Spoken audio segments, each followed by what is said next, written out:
Hi welcome back to my channel. ఈరోజు కథ ప్రేమ పరిచయమే 104 భాగాన్ని వినేద్దాం. శౌర్య మనసులో ఇది అని చెప్పలేని భావంతో బాధ, కోపం, అసహనం, ప్రేమ అన్నీ నిండిపోయి ఉక్కిరి బిక్కిరి అవుతూ కనిపించాడు. శౌర్యాన్ని చూసి దూరంగా ఉండలేకపోయింది ధాత్రి. ఒక్కసారిగా శౌర్యాన్ని చేరి తన ఎదపై వాలిపోయింది. శౌర్య తట్టుకోలేకపోయాడు. తనని గట్టిగా చుట్టుకొని కళ్ళల్లో నీళ్లతో ఉండిపోయాడు. ధాత్రి ఏడుస్తూ హత్తుకుంది. ఇద్దరి గొంతుల్లో మాట పెగల్లేదు. అలానే ఉండిపోయారు. సుమారు 30 నిమిషాల వ్యవధి తర్వాత శౌర్యాన్ని ధాత్రి వెన్నుతడుతూ దూరం జరిగి తన ప్రేమనంతా తెలిసేలా ధాత్రి పాపిట్లో ఓ వెచ్చని ముద్దిచ్చాడు. ధాత్రి సరికొత్తగా పరవశానికి లోనై కనులు మూసుకుని కళ్ళల్లో నీళ్లతో ఉండిపోయింది. శౌర్య ధాత్రి మొహాన్ని అరిచేతిలోకి తీసుకుని, ఇంత పిచ్చిగా ప్రేమించావా ధాత్రి నన్ను? నేను నీ ప్రేమని గుర్తించలేకపోయానా? ఎవరూ తెలియని నా కోసం ప్రాణం పెట్టడానికి అరక్షణం కూడా ఆలోచించలేదే. ఇంతటి ప్రేమ నాకు ఎక్కడ దొరుకుతుంది ధాత్రి అని పట్టరాని ఆనందంతో దాచుకున్న బాధతో అడిగాడు. ధాత్రి కన్నులు తెరిచి శౌర్య వైపే చూసింది. తన కళ్ళల్లో నీళ్ళు ఆగట్లేదు. శౌర్య కళ్ళల్లో నీళ్లు తిరుగుతున్నా వాటిని ఆపేస్తున్నాడు. కానీ ధాత్రి మాత్రం వెళ్ళగక్కలేని బాధ, ఉక్కిరి బిక్కిరి చేసే సంతోషం మధ్య కొట్టుకులాడుతూ కళ్ళల్లో నీళ్లతో శౌర్యాన్ని తదేకంగా చూసింది. శౌర్య ధాత్రి కన్నీళ్లు తుడిచి, నీ ప్రేమకి నా ప్రాణం తప్ప ఇంకేం ఇచ్చుకోగలను అన్నాడు. ధాత్రి శౌర్య నోటిపై చెయ్యి వేసి తల అడ్డంగా ఊపి శౌర్య కళ్ళల్లోకి చూసింది. నీ ఆ ప్రేమని నీ మాటల్లో ఒక్కసారి నా కోసం చెప్పవా? నువ్వు నాతో చెప్తే వినాలని ఉంది అని ఆశగా అడిగాడు. ధాత్రి శౌర్య వైపు చూసి, ఈ ఉద్దాండ పిండ బ్రహ్మాండములను ఏకం చేసైనా నిన్ను చేరాలని, నిన్ను స్పర్శించాలని, నీతో జీవించాలని ఆశించి జీవిత ఆశయంలా భావించాను. దానికోసం అమ్మని ఒప్పించి జన్మ పొందడానికి వరాన్ని పొందాను. ఎలా చెప్పన తిబల? ఏమని మొదలుపెట్టను? నా ఈ గాథ ఓడిపోవడం తప్ప గెలుపొందని జనాల గురించి ఏమని చెప్పను? పొందిన 2 జన్మల్లోనూ ఏ ఒక్క జన్మలోనూ నీ ప్రేమని కాదు కదా, నీతో పరిచయానికి కూడా నోచుకోలేకపోయాను అతిబల. తెలియదురా నీ పరిచయం నా ఆ జన్మలకి, నా మనసున ఆరాధితమైన ప్రేమకి అని బాధగా చెప్పి ప్రేమ నిండుకున్న హృదయంతో నీ పరిచయం తెలియకున్నా నీ రూపం నా మనసున నిలిచిపోయింది. నా ప్రాణం నీతో ముడిపడిపోయింది. నా అడుగు నీ వెనకే అని నిర్ణయించుకుంది. పీల్చే గాలి నీ సమక్షంలో బ్రతకమని శాసిస్తుంది. లేదంటే ఊపిరి ఆపేయమంటుంది. పలికే స్వరం నీ పేరుకే మాధుర్యాన్ని ఇమ్మంటుంది. లేకుంటే మౌనాన్ని ఆశ్రయించమంటుంది. వినిపించే శబ్దం నీ హృదయపు సమీపంలో ఉండమంటుంది. లేకుంటే ఆ సవ్వడిని ఆపేయమంటుంది. మనసున నిన్ను నింపుకొని జీవం నువ్వనుకుని బ్రతకమని మనసు చెప్తుంది. లేదంటే నిలువుగా నన్ను తొలుచుకోమంటుంది అని ఆనందం, బాధ నిండిన హృదయంతో శౌర్య వైపే చూస్తూ, ఈ క్షణాలు నాకు కలలానే ఉన్నాయి. నీతో ఉన్నానంటే ఇంకా నమ్మకం కలగట్లేదు అతిబల. నాకూ తెలియలేదు ఓ మనిషిని ఇలా ఇంతలా ప్రేమించొచ్చా అని. అంటూ జరిగిపోయిన దాన్ని మార్చలేను. ఆ కాలాన్ని తిరిగి తీసుకొచ్చి నిన్ను కాపాడలేను. కాబట్టి ఇప్పుడున్న క్షణాలను వరమనుకుని అస్సలు వదలను అని ఒక కాలు మీద బెండై చెయ్యి ముందుకు పెట్టి, ఈ గుడిలో అడుగుతున్నాను. నాలో నా ప్రాణమై నా జీవితం అంతా కలిసి ఉంటావా? నీ ప్రేమ రాజ్యానికి నన్నే రాజుని చేస్తున్నావుగా అన్నాడు. ధాత్రి ఒక నవ్వు నవ్వి తలూపి శౌర్యకి తన చెయ్యి అందించింది. శౌర్య ప్రేమగా తాకి, ఇక నీ చేతిని వదలను బేబీ డాల్, వదలలేను, నీ ప్రేమ అనంతం అని పైకి లేచాడు. నాకు ఇన్నాళ్ళు నువ్వు పంచిన ప్రేమతో పోలిస్తే నా ప్రేమ ఎంత దిబల? శౌర్య, నీ ప్రేమకి అవధులు లేవు ధాత్రి, దాన్ని నా ప్రేమతో పోల్చుకు అంటాడు. ధాత్రి ఒక నవ్వుతో చూసి, ప్రమాదం రాబోతుంది అతిబల అంది. ఇప్పటి వరకు అదేంటో తెలీదు, ఇప్పుడు తెలిసింది కదా, భయం అవసరం లేదు అని చుట్టూ చూశాడు. ఇంకా ఎవరిలో కదలిక లేకపోవడంతో, ధాత్రి నువ్విక్కడే ఉండు అని కొలంలోకి వెళ్ళాడు. ఆ మొద్దు ఎలా ఉందో చూద్దామని శౌర్య కొలంలోకి దిగగాని సర్పం కదిలింది. శౌర్య సర్పం ఎదురుగా నించోగాని తనే అక్కడున్న ద్వారాన్ని తెరిచింది. శౌర్య లోనికెళ్ళాడు. అది ఓ మోడు బారిపోయిన చెట్టులా ఉంది. కానీ ఇన్నేళ్లలో చాలా ఎదిగినా తను పుట్టిన తర్వాత నుంచి చేసిన అభిషేకాలు నీళ్లు తగలడం వల్ల అది కళా విహీనంలాగానే ఉంది. శౌర్య దాన్ని పరికించి చూసి బయటికొచ్చాడు. ధాత్రి బయటికొచ్చిన శౌర్యతో కాలం ఆడే ఆటలో ఆ గంజారకుడు ఒక పాము, వాడి మరణం తథ్యం. చెడు ఎప్పుడూ గెలవదు. అలా గెలిస్తే పురాణాలు తిప్పి రాయాలి కదా అతిబల. అప్పుడు పురాణాలే ఉండవు బేబీ డాల్ అన్నాడు. ఇంతలో అందరిలో కదలిక వచ్చింది. శౌర్య, ధాత్రి వాళ్ళ వైపు చూసి కుటుంబం కోసం అక్కడికి వెళ్లారు. ఇద్దరిలో ఇది అని చెప్పలేని భావం. ఒకరి చేతిని ఒకరు వదలలేదు. అపురూపమైన క్షణాలన్నీ చెప్పొచ్చు వాళ్ళవని. వాళ్ళని అలా చూసిన వింధ్య, ఏంటి మీ ఇద్దరు మొన్నటి వరకు అలా దూరంగా ఉండి ఇప్పుడు ఇలా అతుక్కుపోయారు? అతుక్కుపోయామా అని ధాత్రి శౌర్యకి దూరంగా జరిగి తనని శౌర్యాన్ని చూసుకునింది. లేదే అంది. శౌర్య నవ్వుతూ చూశాడు. ధాత్రి పంచు వేసిందో అర్థం కాక అడిగిందో అర్థం కాని వింధ్య వదినా అంది. నీకు వదిన్నే కదా నేను, దానిలో సందేహం ఎందుకు? లేదంటే మా అమ్మలా నా పేరు మర్చిపోయి నువ్వు ధాత్రివేనా అని అడిగినట్టు నువ్విప్పుడు నేను ఏమవుతానో మర్చిపోయి వదినా అని సందేహపడుతున్నావా? వింధ్య, ఓమ్మో వద్దమ్మా ధాత్రి, అంతొద్దు, ఇక చాలు అంది. ధాత్రి నవ్వి మరో చేత్తో వింధ్య భుజంపై చెయ్యి వేసి, వదినా అంటే ఈ మాత్రం అజమాయిషి చెయ్యొచ్చు కదా అని నన్ను కన్ను కొట్టింది. వింధ్య చెయ్యొచ్చు అని నవ్వి, మీ ఇద్దరు ఎందుకో కొత్తగా కనిపిస్తున్నారు అంది. అవసరం అవ్వాల్సినవి అర్థమవు కానీ అనవసరమైనవి మాత్రం అర్థమవుతాయే నీకు అన్నాడు శౌర్య. ఏమన్నావన్నయ్య? అవసరం అనవసరమా అర్థం కాకుండా ఉందే, మళ్ళోసారి చెప్పు అంది వింధ్య. నీకు అది అవసరం లేదులే వింధ్య అన్నాడు. చెప్పానా మీ ఇద్దరు కొత్తగా ఉన్నారని? ఇంతలో విశ్వేశ్వరరావు గారు వింధ్య అనడంతో అటు వెళ్ళింది. ఆ తర్వాత కాసేపటికి గుడి నుంచి వెళ్ళిపోవాలనడంతో గుడి నుంచి వచ్చేశారు.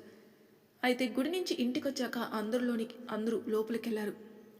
వింధ్య ఇంట్లోకి వెళ్లకుండా ఆ వశిష్ఠ దగ్గరికి వెళ్ళాలి, అతనితో మాట్లాడాలి. కానీ ఇంత రాత్రే బెటరేమో. పౌర్ణమి రోజు రాత్రి ఎందుకు అతను ఆ గుడి ముందు కూర్చుని శివనామస్మరణ చేస్తాడో తెలుసుకోవాలి. రేపే కదా పౌర్ణమి, అతని జీవితకాలం ఎంతో తెలుసుకోవాలి. కానీ అతని ఎక్కడున్నాడో అనుకుని బయటికి కదిలింది.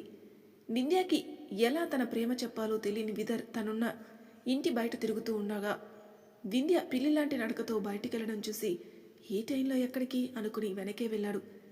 ధాత్రి, శౌర్య ఇద్దరు గదికి వెళ్తుంటే మాధవి గారు భోజనం చేసి వెళ్ళండి అన్నారు. ఆకలి లేదమ్మా అని శౌర్య అంటే, ఆకలి లేదత్తమ్మా అని ధాత్రి అంది. దానితో ఇద్దరు ఒకరినొకరు చూసుకున్నారు. ఒకేసారి ఇద్దరు అలా అనడంతో సరే పాలు తీసుకుని వస్తాను వెళ్ళండి అంది. డ్రెస్ చేంజ్ చేసుకుని ఓ చోట నిలబడి తన మెడలో ఉన్న నల్లపూసల్ని అపురూపంగా తాకుతూ ఉంది ధాత్రి. శౌర్య బెడ్పై పడుకుని గతాన్ని మరలా తరిచి చూస్తూ పక్కకి చూశాడు. వాటిని చేతితో తాకుతూ మురిసిపోతున్న ధాత్రిని చూసి పైకి లేచి తన వద్దకు వెళ్ళి, వాటిని నువ్వే పేర్చావా ధాత్రి అని తన చేత్తో తాకాడు. ఇద్దరి చేతులు కలిసి వాటిని తాకగానే వాటిలో ఓ చిన్న మెరుపు. దానితో నవ్వుతూ తలెత్తి శౌర్య వైపే చూసింది ధాత్రి. శౌర్య ఆశ్చర్యంగా తనను చూశాడు. ఇంతలో మాధవి గారు ఒక గ్లాసులో పాలు తీసుకుని వెళ్ళి డోర్ కొట్టారు. ఇద్దరు అటు చూశారు. ఉండు శౌర్య అని ధాత్రి దూరం జరిగి వెళ్ళి డోర్ తీసింది. మాధవి గారు, పాలు ఇవిగో ధాత్రి, ఇద్దరు తాగండి అని ఒక గ్లాస్ ఇచ్చింది. ధాత్రి తల ఊపింది. ఈరోజు చాలా మంచి రోజు ధాత్రి అని తన తల నిమిరి వెళ్ళిపోయారు మాధవి గారు. ధాత్రి ఆవిడ వైపే చూస్తూ ఆవిడ మాటలకి అర్థం తెలియక అక్కడే నిల్చునిపోయింది. శౌర్య గొంతు సవరించడంతో డోర్ వేసి శౌర్య దగ్గరకొచ్చి, పాలు తీసుకో శౌర్య అంది. శౌర్య ఆ గ్లాస్ తీసుకుని పక్కన పెట్టి, ఇప్పుడు నువ్వు పాత ధాత్రివా, నా బేబీ డాల్వి కదా, కాదా ఇలా డల్లుగా ఉంటావా, నా ధాత్రిలా ఉండవా అని సందేహంగా ప్రశ్నించాడు.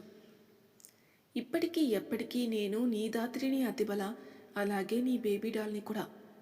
అవునా అని తన వైపుకి అడుగులు వేశాడు. తను శౌర్య వైపు తలెత్తి చూసింది.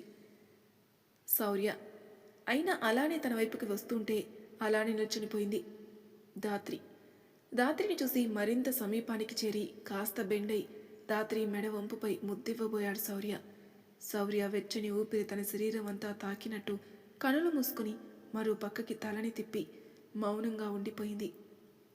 సర్వం అర్పించడానికి సిద్ధమైంది ధాత్రి అనుకున్న శౌర్య తనని వెంటనే హత్తుకొని, నీ ఈ పిచ్చి ప్రేమ నాలో ఉన్న నా కోరికల్ని కాదు, నీపై ఉన్న ప్రేమని చూపించమంటుంది బేబీ డాల్. అవునా, నేను ఇంకేదో ఎక్స్పెక్ట్ చేశానుగా అని నవ్వుతూ తలెత్తి చూసింది.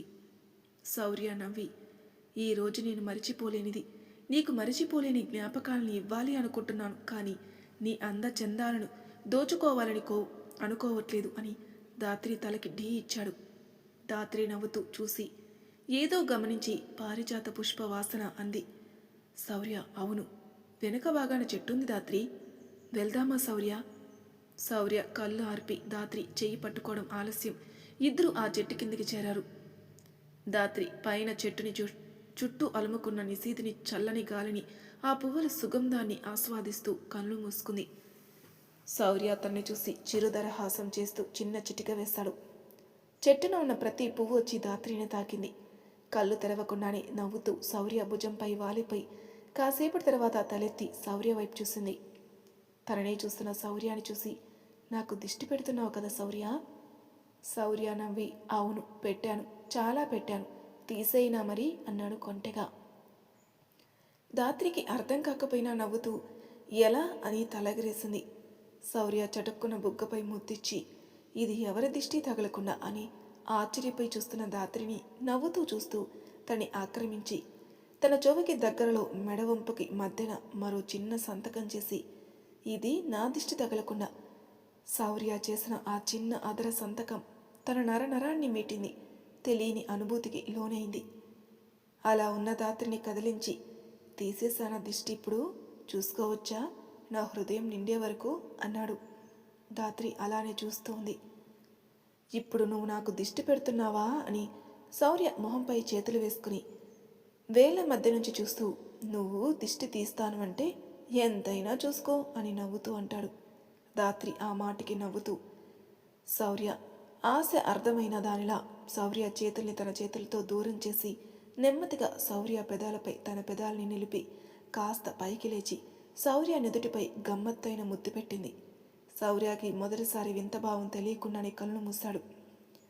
శౌర్యకి తను చేసిన చిన్న స్పర్శలోని తన ప్రేమ ఎంతో అర్థమైపోయింది.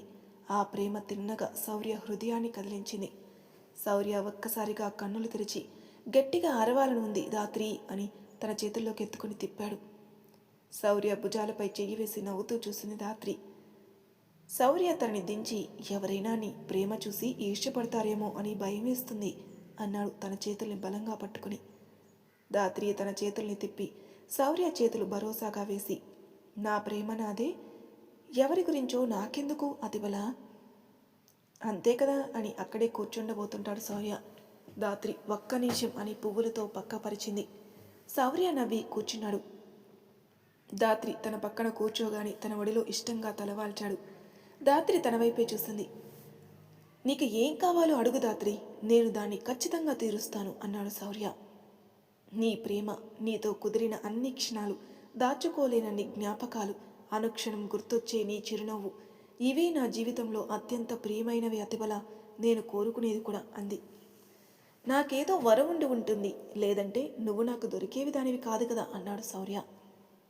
నాకు నువ్వు దొరకడం మాత్రం నేను కోరుకున్న వరం.